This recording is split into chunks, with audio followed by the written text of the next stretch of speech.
रन्जित सारा फैनायखौ खोब मोजां मोनदों। आसा खालामो जाहाथे बिथांमोना जिथुनिखि जोंनि बिनि आसा जिथु मावनाय दांनाय आसार खान्थिखौ जों मोजां मोनदों। मानो होनबा बिथाङा सासे ज्येष्ठ मानसिखौ मानसि हिसाबै सनमान खालामो, मानसिनि सायाव गियान होयो। डाइरेक्ट खाथांखा रन्जित सारल' नङा बेयो। मानो होनबा ट्रेक्टरनि सावगारियाव भट होनानै प्रमद बर'खौ जाहाथे देरहायो, बिनि थाखाय आङो गुथि रायजोफोरनिसिम आं खावलायनाय थाबाय। आरो एबार देरहागोन निस्सय, आरो खाथां बेखौ आरो फेजेननो हाया।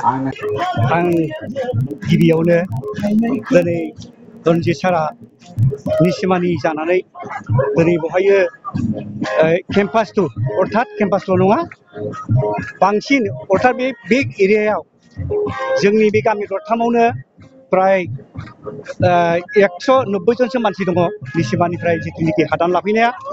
बेनि थाखाय जोङो आसा खालामदों रन्जित सारा फैनायखौ खोब मोजां मोनदों। मानो होनबा बे जायगानिनो बिथाङा बिजाथि जासिगोन।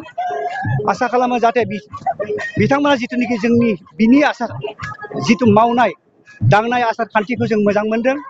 मानो होनबा बिथाङा सासे ज्येष्ठ मानसिखौ मानसि हिसाबै सनमान खालामो, मानसिनि सायाव गियान होयो। आरो मोनसे खोथा जोंहा आरो मोनसे थाबावदों, जोंनि बेवहाय थानाय थासारिया अर्थात 14 चिराङाव जाय होगोन बिथांमोनखौबो जों आसा खालामदों जाहाथे 14 चिराङावनो भटखौ होनानै खाम्फा बरगयारिखौ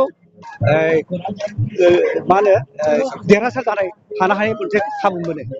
आरो लोगोसे आङो बेखौल' खावलायनाय थादों खाम्फा सारखौ, जोंनि हाया दा बेनिखायनो आसा खालामो फैगोन दिनफोराव जाहाथे बे खामानिखौ जाहाथे आबुं खालामो। एबार डाइरेक्ट खाथांखा रन्जित सारल' नङा बेयो। मानो होनबा ट्रेक्टरनि सावगारियाव भट होनानै प्रमद बर'खौ जाहाथे देरहायो, बिनि थाखाय आङो गुथि रायजोफोरनिसिम आं खावलायनाय थाबाय। आरो एबार देरहागोन निस्सय, आरो खाथां बेखौ आरो फेजेननो हाया। गोजोन्थों।